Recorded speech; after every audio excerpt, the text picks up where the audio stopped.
আমরা কোথায় আউযুবিল্লাহ পড়বো আর কোথায় বিসমিল্লাহ পড়বো, অনেকে এই বিষয়টা পুরোপুরি ধরতে পারেন না যে আউযুবিল্লাহ কোথায় পাঠ করব আর বিসমিল্লাহ কোথায় পাঠ করব। যেখানে যেটা পাঠ করার দরকার, যেখানে যেটা পড়ার দরকার সেখানে সেটাই পাঠ করতে হবে।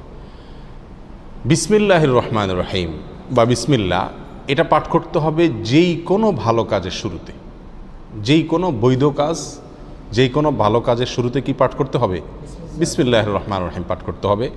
বিশেষভাবে কোনো কোনো হাদিসে কোনো কোনো আমলের শুরুতে বিসমিল্লাহ পাঠ করার কথা বলা আছে, সেখানে সেই আমলের শুরুতে, সেই কাজের শুরুতে বিসমিল্লাহ পড়তে হবে। যেমন খাবারের শুরুতে বিসমিল্লাহ পাঠ করতে হবে, মসজিদে প্রবেশের সময় বিসমিল্লাহ পাঠ করতে হবে, বাসায় ঢোকার সময় বিসমিল্লাহ পাঠ করতে হবে, বাসা থেকে বের হওয়ার সময়ও কি করতে হবে? বিসমিল্লাহ পাঠ করতে হবে। এ হলো বিসমিল্লাহর বিষয়। আর আউযুবিল্লাহ এটা বিশেষভাবে পাঠ করতে হয় কোরআন কারীম তেলাওয়াতের শুরুতে, কোরআন কারীম তেলাওয়াতের শুরুতে। আর কোরআন কারীম তেলাওয়াতের শুরুতে আউযুবিল্লাহ বিসমিল্লাহ উভয়টা পাঠ করব, নাকি শুধু আউযুবিল্লাহ পাঠ করব, নাকি শুধু বিসমিল্লাহ পাঠ করব, নাকি এক এক জায়গায় পাঠ করব?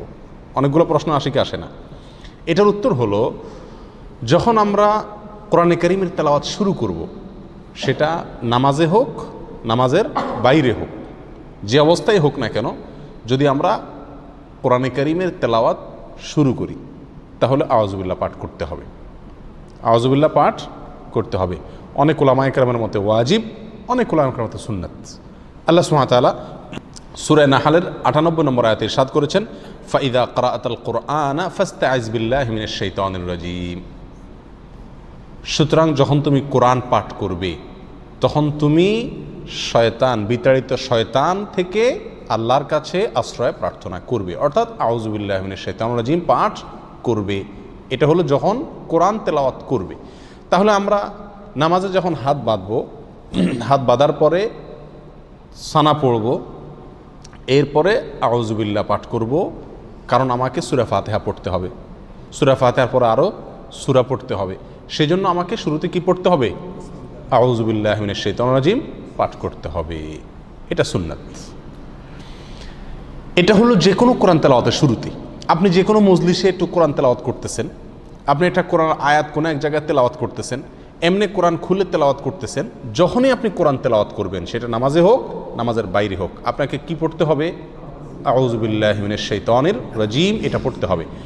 আমাদের দেশে বেশিরভাগ মানুষ আমরা কোরআন তেলাওয়াতের শুরুতে বিসমিল্লাহটা খুব গুরুত্ব দিয়ে পড়ি। মাশাআল্লাহ, বিসমিল্লাহ পড়ে কি করি?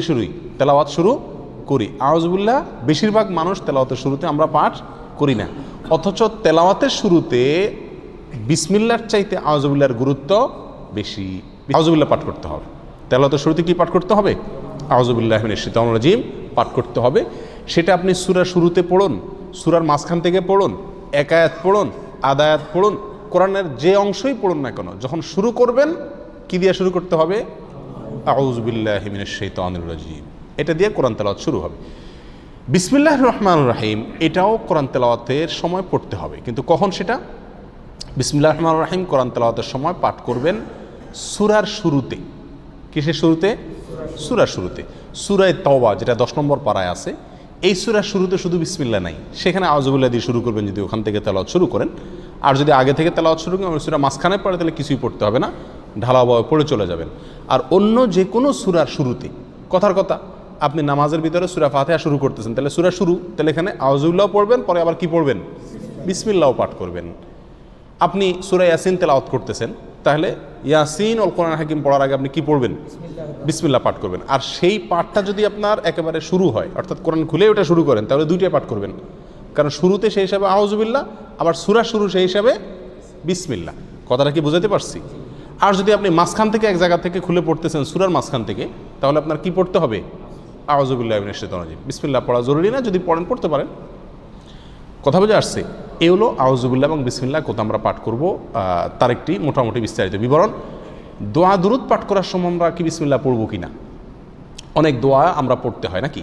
সকাল সন্ধ্যার দোয়া জিকিরগুলো আছে, তারপরে খাবারের সময় জিকির আছে, দোয়া আছে, বিভিন্ন সময় কি আছে? অনেক দোয়া আছে। নবী করিম সাল্লাল্লাহু আলাইহি ওয়াসাল্লাম জায়গায় জায়গায় অনেক দোয়া শিখিয়েছেন। এই সমস্ত দোয়াগুলোতে বিশেষ করে সকাল সন্ধ্যার দোয়াতে বা আল্লাহর কাছে এমনি দোয়া করছি যখন, তখন কি আমরা বিসমিল্লাহ আউযুবিল্লাহ পড়তে হবে কিনা? উত্তর হলো না।